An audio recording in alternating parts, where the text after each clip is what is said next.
Aqui eu tenho um texto em Python. Se eu executar o meu programa, eu vou ver que vai aparecer Olá na tela do meu computador.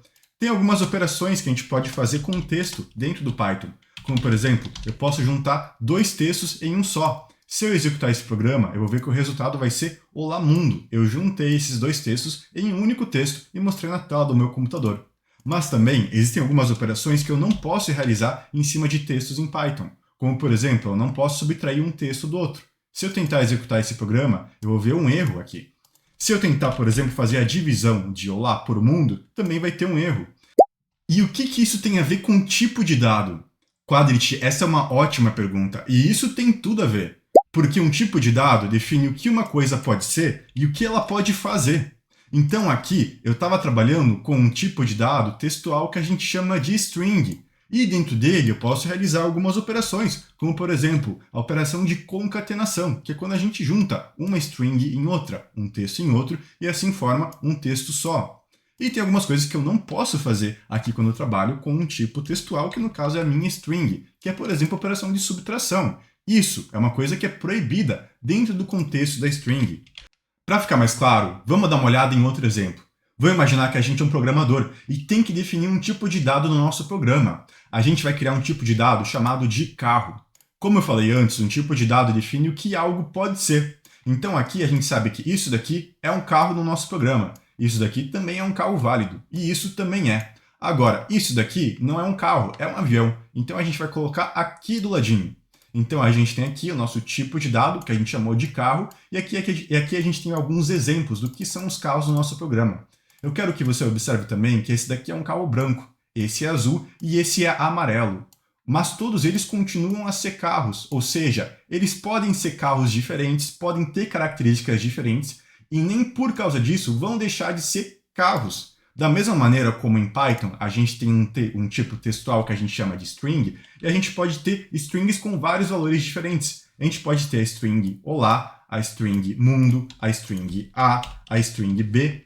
Cada uma delas representa um texto em Python com valores diferentes, como carros com cores e características diferentes. Mas todas elas representam o mesmo tipo de dado, que é o tipo de dado textual que a gente chama de string em Python. Da mesma maneira que todos os carros, por mais que tenham características diferentes, continuam representando um carro. Agora, isso já é meio caminho andado para entender o que é o tipo de dado. A segunda parte é entender que um tipo de dado também define o que algo pode fazer. A gente sabe que um carro ele pode acelerar e ele também pode frear, ou seja, ele tem comportamentos que estão relacionados a ele. E tem coisas que ele também não pode fazer, como por exemplo, ele não pode voar, esse é o caso do avião. E ele também não pode cozinhar. Isso é a mesma coisa com o tipo de dado que eu acabei de mostrar aqui. Tem algumas ações, operações que estão associadas ao tipo de dado e são permitidas que a gente faça em cima deles. Da mesma maneira que a gente permite com que um carro acelere, a gente permite com que exista a junção de dois textos, que no caso a gente chama de concatenação. É uma operação válida da mesma maneira que acelerar é uma operação válida para um carro. Da mesma maneira que cozinhar é uma operação que não é válida, ou seja, a gente não pode fazer no contexto do carro, a gente não pode, por exemplo, tentar subtrair um texto do outro, porque isso não é certo no Python. Então a gente tem operações válidas que estão associadas e operações inválidas e o que alguma coisa pode ser. Dentro do Python, a gente tem vários tipos de dados diferentes e esses são alguns exemplos. A gente tem o tipo numérico, como por exemplo o integer, que vem do inglês integer, né? E significa inteiro em português. Float, que a gente utiliza para representar valores decimais. A gente tem um tipo de dado textual que a gente chama de string. A gente tem um tipo de dado booleano. E a gente também tem um tipo de dado que representa a ausência de valor, que é um none. E cada um deles é trabalhado de uma maneira específica dentro da linguagem, ou seja, possui alguns valores que representam eles e também algumas operações que a gente pode realizar em cima deles. A gente vai dar uma olhada com calma em cada um desses tipos de dados aqui depois. O importante é agora entender que dentro do Python a gente tem vários tipos de dados diferentes, ou seja, várias coisas que definem o que alguma coisa pode ser e o que a gente pode fazer com essa coisa. Agora, talvez você esteja se perguntando, como eu consigo saber qual é o tipo de dado de alguma coisa que eu estou trabalhando aqui na linguagem? Para fazer isso, a gente vai utilizar mais uma função, que é a função que a gente chama de type. Uma função é um pedaço de código reaproveitável, que entrega uma funcionalidade pronta para a gente. Nesse caso aqui, a gente vai passar um argumento, alguma coisa para ela, algum input, uma entrada. Por exemplo, aqui eu vou passar a string olá.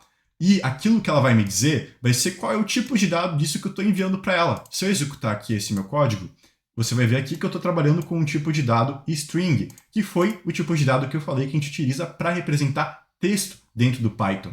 Se agora eu quiser trabalhar, como por exemplo, com os valores numéricos, eu posso passar um número inteiro. E eu vou ver que eu tenho aqui um integer, que é uma das variações dos tipos de dados numéricos aqui dentro do Python. Mas eu também posso trabalhar com um tipo de dado que vai representar valores decimais, como 1.2. Nesse caso aqui, eu vou ter o tipo de dado float, que é esse daqui que eu estou mostrando aqui. Cada um deles tem características associadas a ele, como eu falei, e a gente vai ver cada uma delas com bastante calma.